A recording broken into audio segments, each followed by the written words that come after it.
for the next 40 minutes we have together, I'm going to present myself. I'm going to present my studio practice. I'm going to speak about some of our process. What about now with AI? Does it change the process of the studio? And finally, my vision of the design towards what to strive. So I'm 26 years old. I'm born and raised in Switzerland. I've lived there since I'm born. I live in the city of Lausanne. That's one of the biggest French-speaking city of Switzerland. Sorry for my accent, by the way. I'm an experienced designer, and I'm one of the 4 co-founders of Floating Point Studio. By the way, 1/16 of my DNA is Czech, thanks to my great-great-grandmother. So it's my first time in this country, but I'm proud to be here just for that. As I was saying, I'm an experienced designer. So in the early year of the beginning of my designer journey, I had the chance to work on many different projects. So here are some of my early projects as a designer. I worked on data art and immersive scenography. That was a collaboration with the graphic designer Loures.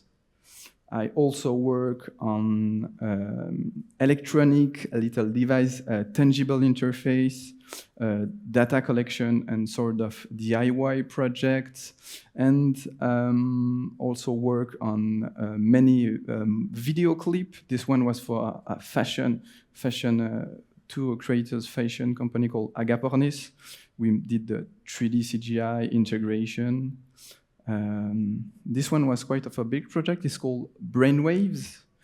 It was a collaboration with RGB Projects, a theater company. So it was an interactive theater piece in VR. The actress was wearing a motion capture suit, and the public could see the actress through the VR headset. And lastly, the Looking Glass was an augmented reality experience, location-based in Paris Grand Palais for the Palais Augmenté Festival.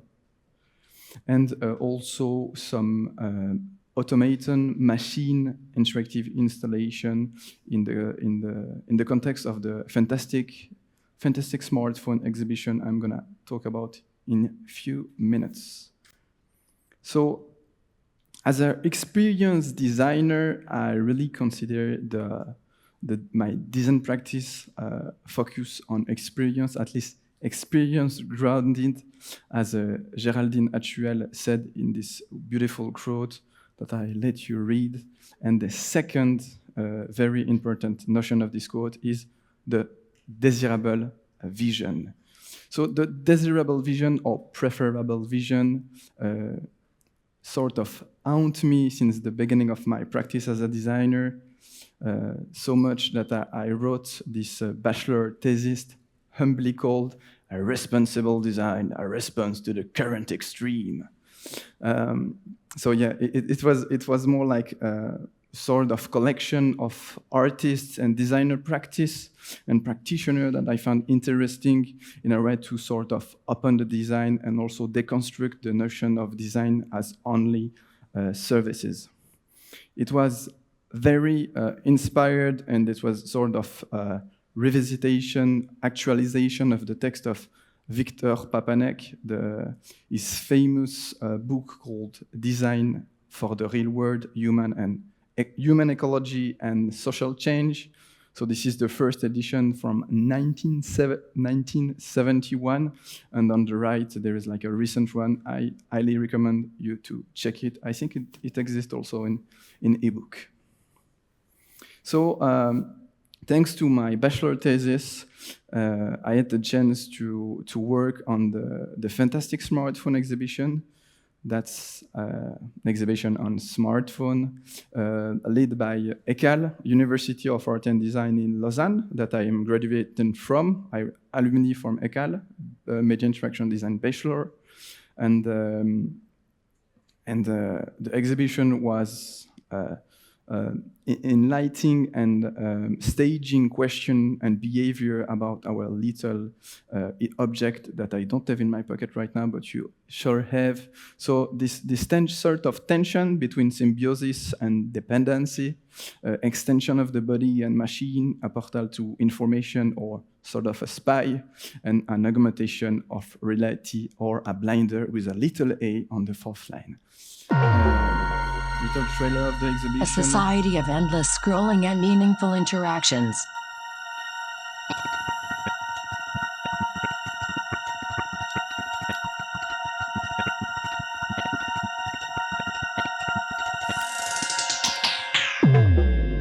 Tired of useless chatting with friends?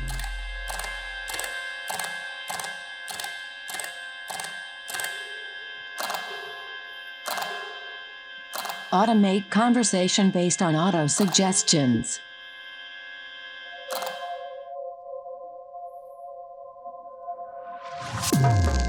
Don't waste time considering people.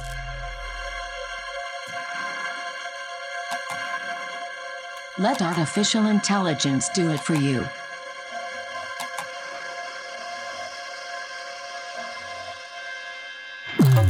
And now, let's hack your health activity.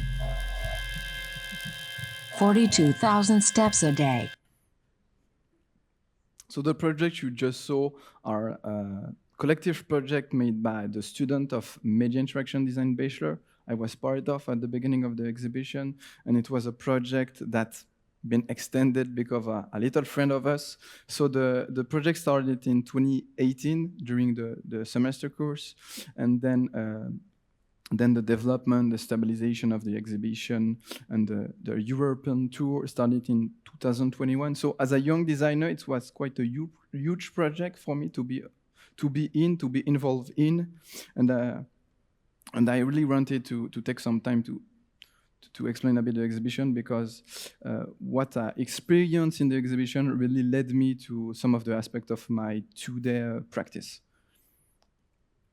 So as I mentioned, I'm a UX designer, but not only, I'm also a copywriter.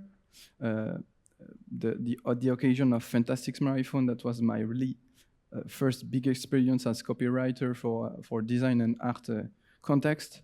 I wrote all the cartel, the booklet that explain the concept and the theory research behind every project. I also had the chance to make a few talks about it. I'm also a lecturer. When I was working on Fantastic Marathon, I started as a student, then a teaching assistant, and that gave me the experience to now be a lecturer at the ERACOM, so it's a professional applied arts school in Lausanne. I'm also association member, as I called it. I'm a vice president of Media Experiment in Technology Art Association, so META, but with 2 A. So it's a community of designers. We at least each month we meet to drink, to visit a workshop, speak about our practice and tips and tricks, organize informal talk and stuff like that. So it's a community of around 60 designers between Geneva and Lausanne. I'm also a speaker, as today, for example, and for that I really trained very hard with my happiness manager, Cora. And finally, since the beginning of this year, I'm curator for the Mapping Festival Geneva. If you pass by in May in Geneva, don't hesitate to come to see the exhibition. There is different place. This one is called the Syllabs. This is a 15-meter radius immersive space. So this slide is not to flex, saying I do a lot of things and stuff like that. No, it's just saying that my design practice is multilateral, in opposition to unilateral. I don't do only like service design. I do multiple. I do service design, curation, copywriting, stuff like that. I come back to it later. So remember, my design is multilateral.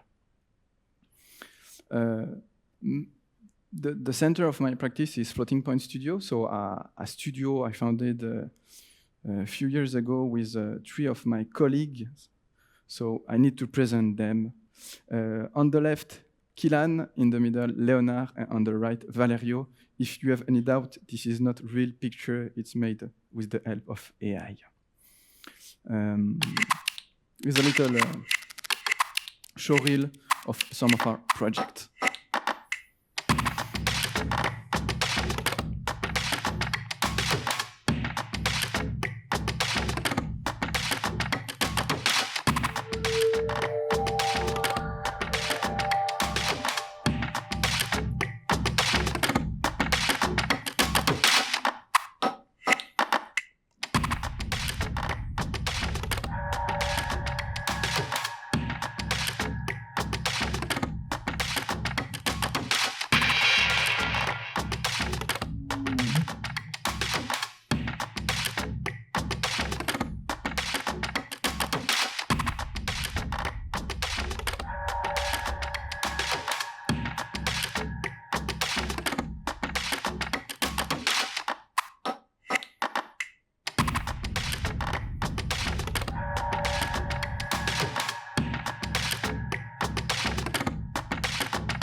So as you've just seen, we work on many different type or typology of project. I have to say, on the top left corner, as you say, as you see, there is this theater piece I've talked about. So brainwave with motion capture and VR. Just on the right, this is a MIDI controller by Akuto Studio, friend of us. So it's 3D realistic CGI. On the right top corner, this is a video clip made in Unreal Engine, so 3D real time. It's sort of virtual production with green screen. And then there is like other video clip and some of project I already talked about. On the right bottom corner, there is a project called FrameLab, who was exploring a new sort of controller for VR and tangible and another sort of tangible frame to experience with VR. So it's you can say it's very hard to categorize us, but in fact we describe ourselves and sum up like that. Telling stories in the digital age. That's what we do. That's how we describe ourselves. That's how we think our work. And to do that, we have sort of 3 pillars in our work. So as you have seen, there is always the visual narration, but there is also the immersive narration, interactive narration. So immersive and interactive are some sort of extra on some project, but this is the 3 pillars of our practice. So this is a little extra of our bio as a studio. So inspired by video games, science fiction, and anthropology, we critically explore emerging technology and question the impact of the current and future world. Yeah, it's a bit heavy, but this is what we do. So this is sort of the framework in every project we create pass by this framework. So anthropology, science fiction, video game. I call it my secret trinity, but this is the little name. So why science fiction?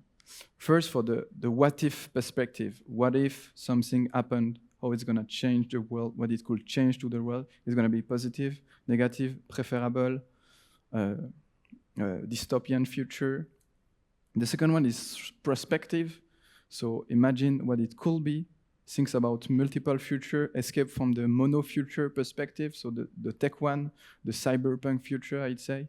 And imagine what could be different future and what it could be. So propose some alternative vision of the future, near future, or very far future. The second pillar is a video game, so for sure for interaction, narration, and immersion, as I say, and sort of simulation of life. I think it's like in a frame or in a box. We can see the video game sometimes as a sort of simulation, social simulation, and the last aspect is the social aspect of sometimes multiplayer of video game. It can be like local based or network based. I'm sure you've some of the time experience stuff like that in split screen in software like GoldenEye or maybe Call of Duty, I don't know. And the last pillar, anthropology, for this aspect of field research, go on the ground and see how people are using technology, or they're using their phone, using their game, using their computer or new technology, or they are living on the web, on forums such as Reddit. Observation and collection, so train your eyes to detect those so-called signal, to collect them and inspire for your work, and surely understand multiple realities, social realities, just escape from your vision and understand all the one realities from here, close or away. So this is the framework, and we come to the title. We come to the title of this talk. As a kid, I wanted to be an archaeologist. Why? My ideal vision was I'm gonna study things. I don't know exactly what. Maybe go in other country and stuff like that, or very very close to me in Switzerland. There is a lot of Roman ruins, and discover different ways of living. But the main thing was I wanted to discover them, to tell them to people, say, oh, there is different ways of living. Can you imagine? And yeah. And for me, this is really close from what I'm doing today, in fact, because archaeology takes as object of study artifact and structure, so object and architecture and stuff like that, and tend to understand the culture that those objects are come from, or how those objects were used in the culture. Then to identify social changes implied by those objects, and finally understand the context. Our design at Floating Point Studio is very context-based. So for me, it's really close. If I'm not making me clear, maybe for me this is the same work. Archaeology study the past, yesterday. Anthropology study today, and science fiction studies tomorrow. I think as a designer, we just in the between of anthropology and science fiction. It depends on your work, but you tend to be on one on the other side. But for me, this is sort of the same framework, tools, methodology, very inspired and crossing. So what about today, in these flourishing hours of AI? And how do new technologies influence our practice? I think to understand the first question, we have to answer the second. So to be honest, in Floating Point Studio, it doesn't change so much because we use the same framework. So same methodology, what AI gonna do to our work, to the society, you understand it. So this is the three questions we ask when a sort of new tech is popping. What technology allows us to tell story? So is it, for example, VR really changed the immersive storytelling? How AI can change that too? What technology says about us? So this is the anthropology aspect. How AI can change us, how the fact that we use this technology is changing us, and how it's influenced us as individual, social group, society, animal. And for me, this year theme really make me thought about the non-player character. Non-player character, NPC, are any character in a video game that are not controlled by a player. So it usually refers to a character controlled by a computer with algorithm, simple algorithm, like a guard making a round, so just moving in a map. Predetermined, so it's sort of a mix, and reactive behavior. So if you do something, it do something. It can be very complex or not. Maybe if you're a bit a player, a gamer, you know that bad AI can really ruin immersion aspect and immersion as a gamer. So here's a few examples. So it's in Fallout 3, so quite old game, I'd say, so it's excusable. Now in Elder Scrolls 4, Oblivion. Rest in peace. Yeah. May you rest in If peace. it's a knight supposed to help you, you're a bit discussed when this happened. And last, How goes it? I've been better. I hope things get better. Bye. Goodbye. Oh, hello. How are you today? I've been better. How about you? I've been better. What's the news from the other parts of Tamriel? okay. So right now at Floating Point Studio, we are working on few video game projects. We are currently in the writing phase, and this is very focused on the NPC character. So we are in the process of looking for game we like, testing games. So right now I'm just showing games that inspire us more, not so much the work we are doing because it's in the process. So for example, you may know Firewatch.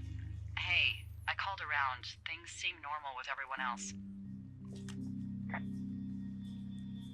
Has anything strange been happening on your end? No, nothing really. Nothing really, or nothing? Nothing. My door was open the other night, but that's not strange. That doesn't sound like nothing. It's nothing, I promise. All right, I'm headed toward the camp anyway. Okay. So Firewatch is a game developed by Campo Santo. It's all the game I'm gonna show are indie game. So it's like little studio, such as like design studio. And this one, as usual, the only interaction object you have to interact with NPC. So the character in the game is the walkie-talkie, and you can select a few voice line, and you can develop a relation with the character on the other side of the forest, and being very yourself, speaking about yourself problem, or being very discreet, or flirting with the girl on the other side of the walkie-talkie. And so the experience of the game is quite the same for everyone. You start in the forest, there is an event and stuff like that, and the end, there is the end of the story. But all the players have a very different experience, because depending on what voice line you choose, it's going to influence the character and really change the way she answers to you. If you're flirting all the time, the end of the story not going to feel the same. If you're very honest about your self problem and doubt, it's like the game is more going to feel like a therapy. And if you're just like joking and making like a you're not going to have the same experience as a gamer player. Also, Hades from Super Giant Game, I think it's an interesting example, because it's not a game NPC driven. It's not a story game driven. It's you encounter Zagreus, the character in the center of the frame, and you're the son of Hades, and you try to escape the hell. Sorry. And so the game is like more fighting monster and stuff like that. But there is a lot of NPC in the game. You're meeting with a character inspired by Greek mythology. And every time you see the character, there is a different voice line. Every time you see the character, your relationship with it evolve. It's a game where the gameplay loop is really repetitive, but it's really balanced with the discussion you have with the character. You have really impression to that the relationship with each character is evolving. Here's a little example. Oh, good, you're back already, huh? A few of us, we had a bet about how long you'd last out there, and I just knew you'd be back in no time. Okay. Wow, you've died at least 5 times so far, I think. Dying's good for the whole ecosystem down here, so, thanks. You're helping make the underworld a better place. Great. Just keep dying over and over and everything will be fine. And also the voice line are really qualitative on the game. So this is something that also really helps with the immersion. Next game is Disco Elysium. In the great city, at the end of the world, there's a dead body behind the hostel cafeteria. And a strike that's about to become a war. Precinct 57 sent their finest. Precinct 41 sends you. So Disco Elysium is a RPG text-based developed by Zome Studio, and you are playing a drunk inspector, and you have to solve a crime. That's the plot.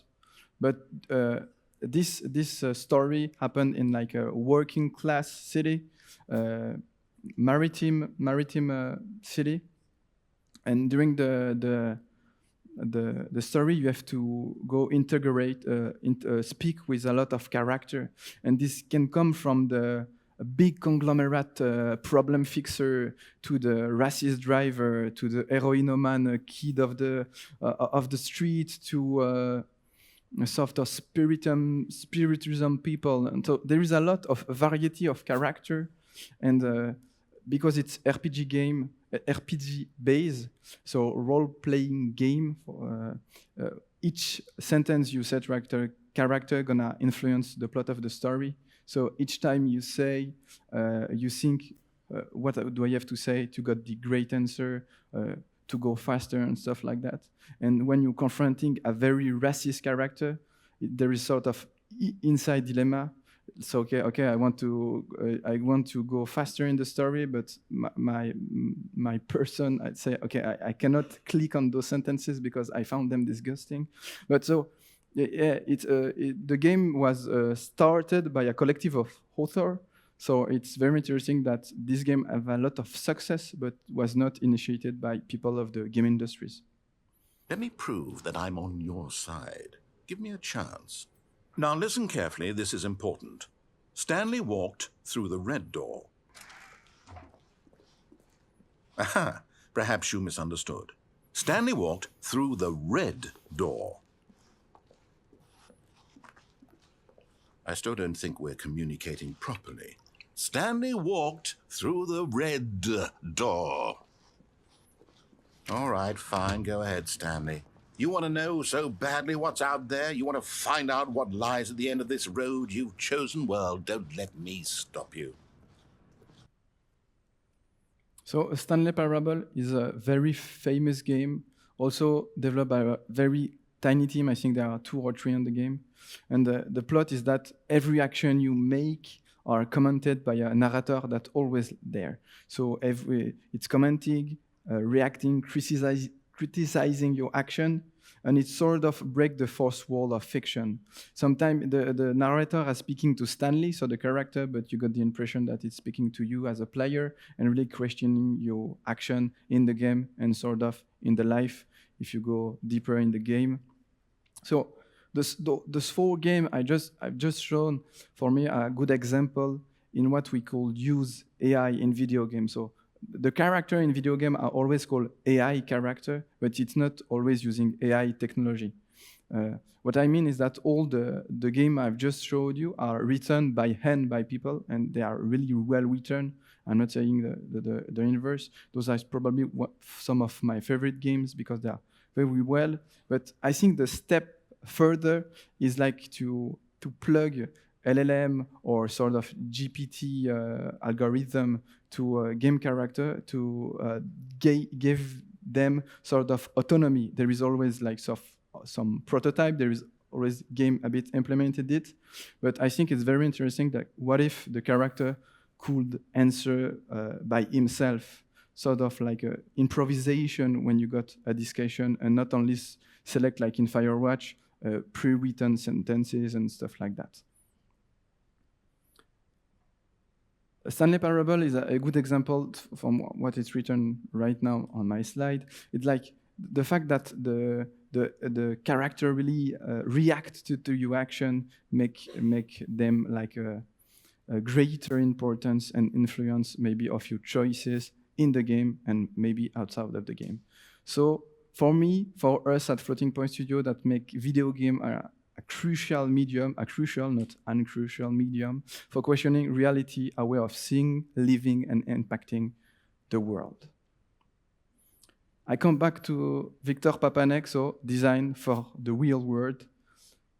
I repeat myself, but once again, 1971. So that's come to the point for me, those sort of projects, sometimes involving AI or not, allowing people to interact with project and have themselves their own experience of the piece. So each player or visitor of interactive piece have sort of a different experience. So for me, it's sort of to open your design beyond the form. So what I mean by opening your design, personally, I don't know you, but I don't wake up every morning saying, oh yes, I need to stimulate business. For me, this is the answer, and I try to give you an answer that may be more accessible for, for none like me. Why should you open your design practice? For me, as I mentioned a bit earlier, the goal is moving from the singular vision of design as a service. I'm not demonizing design as a service. I partly live from design as a service. I made a liberal school. ECAL is very famous for also a lot of talented designer working in the whole industry. I'm just saying that design is not only service. And why we need to go further from this vision? It's because for me, it's a question on independency.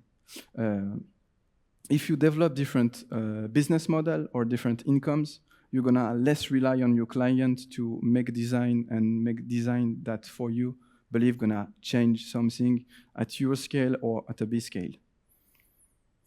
So how could you change your design practice and open it? So open design. For me, there is the content creation aspect. So there is publishing, book, blog, podcast, video on TikTok, YouTube, anything.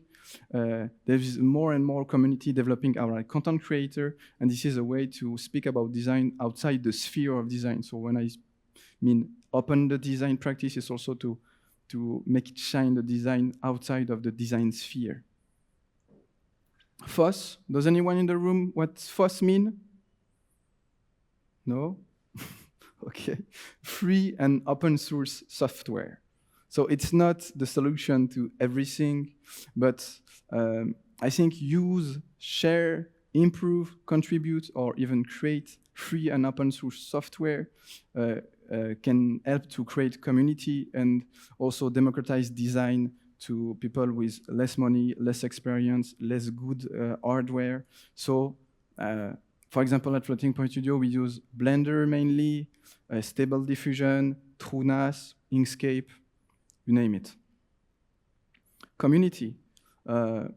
Make part of a community or develop a community of designers allows to mutual empowerment. I believe as a designer, we all know about ego. It's been like 40 minutes I'm speaking alone in a room with people listening to me, so I know what I'm speaking about. If you are multiple and you speak, you can share your issue, your problem, tips and tricks, and also don't feel alone when you're working from home or as a freelance, for example. Education. As a designer, you train yourself, you develop some skills, knowledge, sorry, soft skills, hardware knowledge, theoretical aspect, anything, skills. So as a lecturer, giving workshop, talk, masterclass, you can share your knowledge with people. And I think it's a bit of the goal of opening design. Creating events such as Mouvo, so you can meet people and create the dialogue. So you can see everyone, discuss after it, discuss, share stuff like that. And last, collaborate. When I mean collaborate, it's not only collaborate with other designers, it's collaborate with actors from other fields, non-design practitioners. So you can learn from them, and you can also share what design practices is. A lot of people in the different industry don't know what design really means, in fact. So maybe you remember this schematic. This is not voluntary, the framework as I applied to my practice as a designer too. And what's my next slide? Sorry. Okay. And this is the framework as I apply times to my journey as a designer. And I can say that today I'm not only rely on my client to do projects. Also, I have chance to live in Switzerland, where the culture is very supported by the state or the city. So it helps a lot, I know. But I think it helps also to be more okay with the work you do and to sort of develop a design for a real world, as Papanek said, or responsible design, as I like to call it. There are some few projects that come in the future, a floating point on myself. On the left right corner, there is like a sort of show of a mapping festival that's going to take place in May in Geneva. And then on the right, there is like a little exciting thing about Akuto Studio. So our friend, we are developing this MIDI controller and instruments. Few picture of video game ID in the center, immersive installation, and on the right, a project of platform for designer interviews. Thanks a lot for your ears, for your attention. Thanks a lot to my friend Guillaume Besson. If you like the font and the typography and the design of the slide, don't hesitate to reach him. And you know the drill. We don't count follower, but that counts when you follow. So go check Floating Point Studio. From there, you can have every contact of us. And yeah, I think that's it for me. Thanks a lot.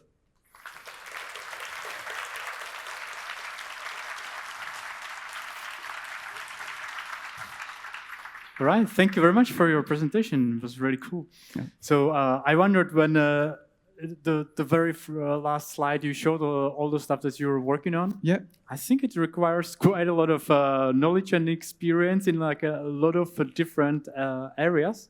Is this something that you are taught at ECAL, or like this approach to be so multilateral is something that's spirit of the school, or is it your personal journey?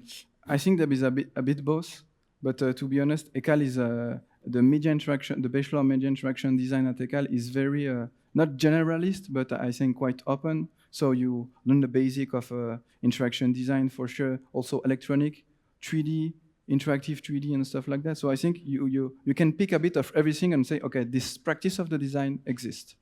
And then when you go to the last year, you will have like sort of open projects, so you can choose the field, the technology. Is it critical? Is it like service project? So the last year, you're quite open in the project. So for some of the students that quite create their portfolio, but from others as me, I was just still experimenting, and I started as teaching assistant after. But I think as a UX designer, I see my practice as experience. So experience is not reserved to a video game or electronic or installation. So my medium is experience, I'd say that. So I think I'm not so open. I go in experience always, but yeah. I see. And is it that you have like each member of the studio has a different specialty in some different areas, or is it project-based that you need to get some knowledge, or how does this work in your collaboration? I think I also now as a teacher, I humbly say to my student, as a designer, you have to learn how to learn. So every project gives new challenge, sometimes new technology and stuff like that. So for sure in the studio, there is my colleague just right here, maybe. We have some specialty, for sure. We have like some crossing, so we can discuss about the project, but we are not for nothing. Yeah, we have some specialty and stuff like that. For example, there is a lot of 3D project. I'm crappy in 3D, if you're asking me. Yeah. I'm honest on that. I cannot do 3D as they do, so. All right. And how do you pick projects for the studio? You mean like a client project? Yeah, or, I think people come to us and we check if we got the time, if it interests us, if the client is not dirty, and there is also the reality of money. Sometimes we say, okay, this is not the best project, but stuff like that. And also there is like some project that you don't need to be four to work on. So one of my associates can do the work and stuff like that. So I think it's depend of the case, of the planning, and it's also evolve each year, each month on what we want to do or what we don't want to do. But the video game you mentioned is a self-funded project of your own? For right now, the research base, but in Switzerland there is like some of pipeline to like find some fund from the state or county or city to help to start the project. After that, game industries is a bit weird because you have to find publisher and stuff like that. So I think to start a project, there is like quite a good support in Switzerland. For right now, we are working pro bono, I'd say, on our project, but we are also creating a file to maybe get support. So yeah. Okay. And when can we expect something from the video game? Is quite long, so maybe in 1 year or two. Okay. Yeah. If the project starts, there is stuff on our network, but okay. But the final not a specific roadmap yet. Sorry. Not a specific roadmap yet for. We have to ask for money, so. But maybe we have something in the pipe for 2025. Okay. We'll see. So, and I just wondered, my last question probably is that what's the conversation in your studio around the generative AI tools that are emerging? Like, what are the opinions in the studio and the questions you ask? We tried it a lot. Every day, I think we self-host our model. We train it. We quite